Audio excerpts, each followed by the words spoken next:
뱀이라는 제목을 가지고 말씀을 전하려고 합니다. 여러분, 드디어 하나님이요 이스라엘을 애굽에서 빼내시기 위해서 적극적으로 개입하시기 시작하죠. 하나님께서 애굽 땅에 재앙을 내리시기 시작합니다. 처음에 모세와 이 아론이 가서 이 지팡이를 뱀이 되게 해서 하나님의 능력을 보여주지요. 그런데 그거에 꿈쩍하지 않습니다. 뱀이 된 이 아론의 지팡이, 모세의 지팡이, 아론의 지팡이와 모세의 지팡이는 동일한 지팡이입니다. 모세가 지면 모세의 지팡이, 그게 아론으로 가면 아론의 지팡이가 되는 겁니다. 그래서 뱀이 된 아론의 지팡이가 이 바로의 마술사들이 만들어낸 이 뱀을 잡아먹어도요, 이 바로의 마음이 완약해서 전혀 꿈쩍도 하지 않습니다. 이제 하나님께서 본격적으로 애굽을 때리시기 시작하는데, 이 재앙들을 통해서 바로와 애굽은 이스라엘을 인도해내신 그 하나님이 누구신지 보게 될 겁니다. 그리고 우리도 이 재앙들을 통하여서 하나님이 누구신지 보았으면 좋겠습니다. 첫 번째 재앙이 어떤 재앙이죠? 나일강이 피로 되는 재앙이었습니다. 그럼 나일강이 어떤 강입니까? 애굽에게는 삶의 젖줄입니다. 그렇죠? 그러니까 나일강이 없으면 애굽은 그만큼 발전할 수가 없는 겁니다. 애굽은요, 이 나일강은요, 애굽의 생명의 근원이고요, 풍요를 주는 신과 같아요. 그래서 여러분, 나일강을 신으로 섬겼어요, 사실. 근데 하나님께서 이 삶의 근간이고, 문명의 시작이고, 생명이고, 그들 풍요의 신인 이 나일강을 한 번에 죽음의 강으로 만들어버렸죠. 그렇죠? 그 강이 피로 변하지 어떻게 됩니까? 이게 고기들이 숨을 쉴 수 없으니까 둥둥둥 떠오르기 시작합니다. 그리고 물에서 악취가 나기 시작합니다. 그런데 그럼에도 불구하고 바로는 움직이지 않아요. 왜 그랬을까요? 아마 그런 이유였을 겁니다. 백성들은 고통을 당하고 있지만 사실상 바로에게는 어떤 타격이 없거든요. 왜냐하면 궁중에 있기 때문에 자신들이 왕이 마실 만한 물은 저장해 놓고 썼을 겁니다. 그래서 이 나일강이 피로 변하는 이 재앙은 바로의 마음이 별로 타격이 되지 않는 거예요. 백성들은 고통을 막 당하고 있는데 왕국에는 아직 마실 만한 물이 있기 때문에 그는 움직이지 않아요. 이 세상의 왕 바로는 백성들의 고통에 귀 기울이지 않아요. 그런데 우리 하나님은 어떻습니까? 우리가 믿는 그 하나님, 애굽에서 이스라엘을 꺼내시려고 하는 하나님은 이스라엘의 고통을 들으셨던 하나님, 그 약속을 기억하시고 오신 하나님이에요. 이게 세상을 믿는 세상의 신과 하나님의 차이점입니다. 그 하나님이 다시 모세를 바로 앞에 세우십니다. 그리고 선포하게 하십니다. 사실상 오늘 본문을 보면 명령입니다. 뭐라고 명령한 8장 1절에 내 백성을 내보내라. 그들이 나를 섬길 것입니다. 이건 말의 선포지, 이거 완전 명령이잖아요. 모세가 여기 애굽의 그 큰 나라의 왕인 바로 앞에서 명령하는 겁니다. 야, 내 백성들을 내보내. 그 사람들이 하나님을 섬길 거야. 여러분, 하나님께서 재앙을 애굽 땅에 내리시는 이유가 이 명령 안에 다 들어있어요.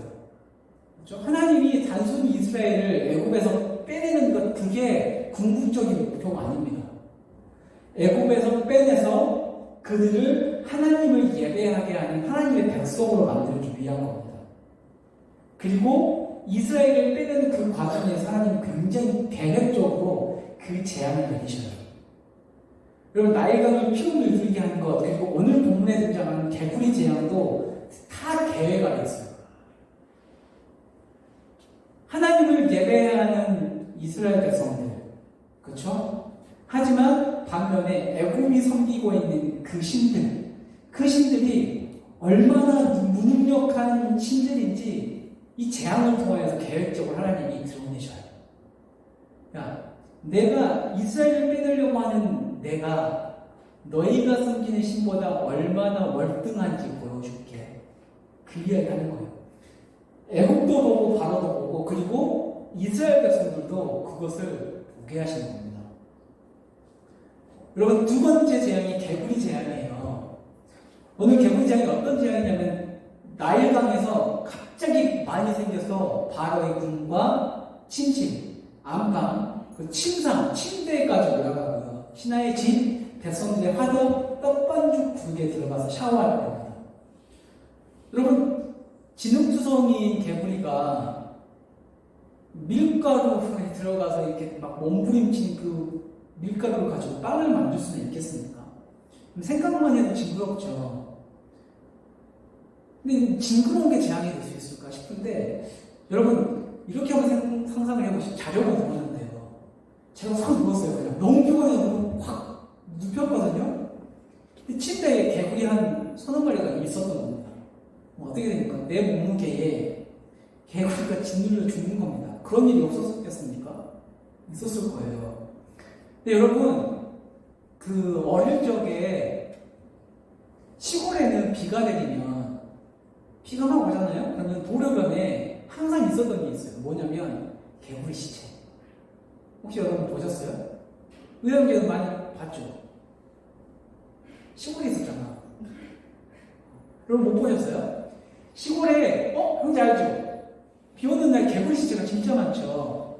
근데 여러분 개구리 한 마리가요 차에 치여서 죽는 거예요. 얘가 비가 오면서 기분 좋아지고 나들이 나왔다가 차에 치여 죽어요.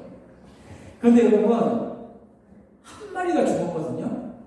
근데 그 도로에 개구리 비린내가 장난이 아닙니다. 여러분 자칫 침대에 누웠다가 개구리가 죽으면요 이불, 침실에 개구리 비린내가 장난 아니게 가득 차는 겁니다. 여러분 소리는 또 어떻겠습니까? 이집트를 뒤덮을 정도의 개구리라고 하십니다. 그냥 여러분과 우리의 기분을 굉장히 좋아하게 하는 뭐 ASMR이라고 하는 ASMR처럼 나의 기분을 평온하게 하는 소리가 아니에요. 그냥 온 동네 방네 시끄럽게 개구리가 울어요. 그러니까 여러분 잠이나 제대로 잘 수 있었겠습니까? 여러분 집 안에 있는 개구리를 뭐 다 잡았다 치더라도 밖에서 우는 개구리를 어떻게 처리할 겁니까? 뜬 눈으로 밤을 지새울 수밖에 없는 겁니다. 그야말로 우리가 조금만 생각을 넓히면 개구리가 재앙이 될 수 있구나 싶은 거예요.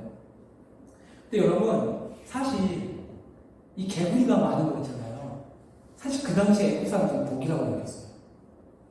왜냐면 나일강이요 매년 어떤 시기가 되면 나일강이 홍수로 넘쳐요. 근데 이게 이스라엘 그 애국 사람에게는 어떤 홍수나 재앙이 아니라 그러니까 저기에 상류에서 이 나일강이 좋은 그 흙들 있잖아요. 영양분 섞인 그 흙들을 막 갖고 내려와요. 그래서 홍수가 나면 그 영양분이 있는 흙들이 강을 벗어나서 막 땅에 뿌려질 거 아니에요. 그럼 그 영양분을 먹고 그 땅이 비옥하게 돼서 이 농사가 잘 되는 거예요. 그리고 어느 시기가 되면 12월 중순경이 되면 그 물이 찼다가 빠진 그 흙들 있죠. 그 뻘에서 개구리들이 막 이제 나온답니다. 그래서 엄청 불어나요. 그래서 홍수가 날아다준 그 진흙 위에서 울어대는 개구리가 풍요의 상징이에요. 그래서 개구리가 여러분 그 애국 사람에게는 저주가 아니에요. 그래서 이집트 사람들이 뭐까지 섬기냐면 개구리까지 섬겨요. 개구리를 다산의 상징, 풍요의 상징, 그렇게 거룩한 동물로 섬겼답니다. 그래서 그 이집트에서 발굴된 벽화를 보면 얼굴이 개구리 얼굴인 헤케트라는 신이 있어요. 제가 그거 부탁하려고 했는데 헤케트라는 신이 있어요. 얼굴이 개구리 모양을 한 여신이에요.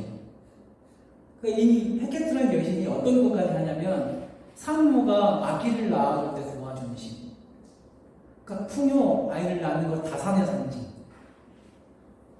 그러니까 그런 그 신이기 때문에 개구리를 굉장히 보고 여겼어요. 그런데 하나님의 재앙으로 말미암아서 그 풍요를 상징하는 개구리가 완전히 180도 반전이 되어버렸죠. 저주가 되어버려요. 자신들이 번성과 풍요의 신이라고 여겼던 개구리가요 오히려 심판의 도구가 되어서 그들에게 이제 재앙을 당하는 겁니다. 여러분 이스라엘 백성들의 번성이 두려워서 잔혹하게 나일강에 던지잖아요. 바로왕이. 그런데 그 나일강에서 개구리가 올라와서 그들의 재앙이 된단 말이에요. 그들의 번성이 오히려 하나님의 번성에 대한 심판을 제공한 겁니다. 그들을 그렇게 후회받게 한다고 생각했던 개구리가요, 자신의 침실, 자신의 반죽그릇 올라와 있습니다. 멀리 떨어져 있었을 때는 굉장히 거룩하게 여기는 숭배의 대상이었어요. 그 개구리가 자신의 침상에 올라오고 침실에 있고 반죽그릇에 올라오는 순간 숭배의 대상이 아니라 혐오의 대상이 돼요. 그러니까 이 애국 사람들이 자기도 모르게 자신들이 숭배했던 개구리를 혐오하게 되는 거예요. 그게 재앙인 거예요. 그들의 신앙이 얼마나 거짓된 것인지 하나님이 이 재앙을 통해서 증명해내고 계시는 거예요. 여러분, 이 개구리, 그들이 믿는 신이 얼마나 무능력한지, 얼마나 허무한 것인지 증명해내요. 헤케트라는 그 신의 그 무능함을 증명해내시는 거예요. 근데 오늘 본문을 보면 진짜 재밌는 게 뭐냐면 그 재앙이 딱 일어나잖아요. 그 재앙에 애국의 마술사들이 대항하기 위해서 자기들이 요술을 부려요. 그렇죠? 나일강에서 개구리를 올라오게 합니다. 근데 여러분 생각해보면 참 웃긴 게 그들이 진짜 자신의 마술을 증명하고 싶었다면 어떻게 했어야 되냐면 나일강에서 수없이 올라오는 개구리를 어떻게 해야 됩니까? 다시 들어가게 해야 돼요. 근데 이 사람들은 자신들의 능력을 증명한답시고 개구리를 올라오게 해요. 그러니까 오히려 나일강에서 더 개구리가 올라오게 해서 재앙을 더하는 꼴이 돼요. 이 멍청한 겁니다. 그러니까 하나님의 어떤 지혜를 따라올 수가 없어요. 그냥 단순해. 거기까지. 또 그들이 그렇게 하고 싶지만 그렇게 할 수 있는 능력이 사실상 없어요. 하나님의 능력을 따라하긴 하거든요. 나일강에서 개구리를 올라오기까지는 해요. 그런데 그 개구리를 멈추게 할 수는 없어요. 여러분, 이게 애국의 마술사들의 정체이고 신들의 정체이고 그들의 주인인 사탄의 정체입니다. 여러분, 계시록에 등장하는 마귀 있잖아요. 사탄이 등장하잖아요. 여러분, 계시록에 등장한 사탄은 어떤 사탄 모양이냐면 하나님을 따라가고 싶어요. 하나님이 되고 싶어요. 그게 요한계시록에 나오는 사탄이에요. 그런데 아무리 애를 써도 하나님을 따라올 수가 없어요. 따라갈 수가 없어요. 여기 666이 그런 의미예요. 어떤 분들은 666이 바코드다, 뭐 베리칩이다, 뭐 이런 헛소리를 하시거든요. 그런 거 절대 아닙니다. 우리 유튜브에 우리 교회 치면 딸려 나오는 교회들이 있어요. 목포에. 그 교회에서 제가 하는 요한계시록 강의를 봤는데 그분도 그런 식으로 설교를 하시더라고요. 베리칩 뭐 이런 식으로 참 웃었는데 666이 그러니까 요한계시록은 상징이 가득해요. 사실 그림책이라고 이야기해요. 그래서 그 그림이 어떤 의미인지 알아야 요한계시록 이야기하는데 성경에 나오는 숫자는 의미들이 있잖아요. 7은 성경에서 완전수를 뜻합니다. 하나님의 수예요. 그런데 마귀가 하나님을 따라오고 싶어요. 그래서 불완전한 6을 3개에 붙여요. 하나님을 따라오고 싶어서. 3개에 붙였는데도 그 하나를 못 채워요. 그게 666의 기본적인 설명이에요. 그럼 666이 뭐냐면 하나님을 따라 하려고 666이라는 인을 찍어요. 하나님이 우리를 하나님의 백성이라고 인을 찍는 것처럼 그도 666이라는 인을 찍어요. 그런데 하나님을 따라갈 수가 없는 거예요. 그게 요한계시록에서 드러낸 사탄의 정체예요. 그럼 사탄에게 어쩔 줄 몰라 하지 말아라. 야, 너희를 공격하는 사탄 아무리 애를 써도 나보다 완전해질 수 없는 존재이니 걱정하지 마. 너희 순교당해도 괜찮아. 그게 요한계시록이에요. 요한계시록에서 사탄은 하나님의 모조품일 뿐이다 라고 이야기하는 거예요. 오늘 본문에서도 마찬가지입니다. 애국의 마술사들이 그 하나님의 재앙을 따라하지만 결국에는 모조품일 뿐이에요. 결국에는 서버 악취가 나는 존재일 뿐이에요. 아무 능력 없는. 여러분 최근에 그 샤오미에서 핸드폰이 하나 나왔대요. 갤럭시 그 폴드 있죠. 삼성 그 갤럭시 폴드를 따라한 샤오미 믹스 폴드라는 핸드폰을 출시했대요.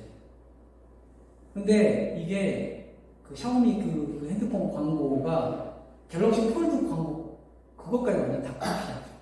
광고까지 카피했대요. 그래서 엄청 비비성을 사고 있는데 벌써부터 평가가 별로 좋지 않습니다.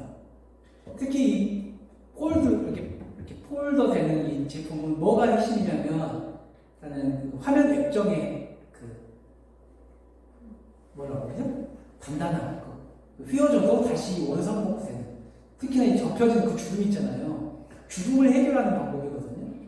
그런데 이 샤오미가 접는 것까지 따라가긴 했는데 그 주름을 잡지는 못한 거예요. 그러니까 모양을 따라가긴 했는데 삼성의 그 핵심 기술을 따라올 수 없는 거예요. 사탄이 그런 거예요. 사탄이. 세상이 그래요. 어딘가 하나 부족한 놈이 세상이에요. 어딘가 하나 나사가 빠져서 하나님의 뜻과는 다른 모양으로 살아가는 것이 세상이고 사탄이에요. 그걸 요구해요. 근데 여러분 나사 빠진 놈을 따라가는 바보는 없겠죠. 바보를 따라가는 사람은 바보인 거예요.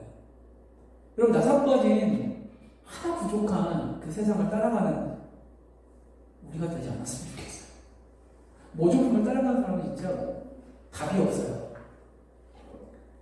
요한계시록에서도 그렇고 출애굽기에서도 그렇고 그런 사탄이 세상이 하나님을 이길 수 없다고 이야기했지.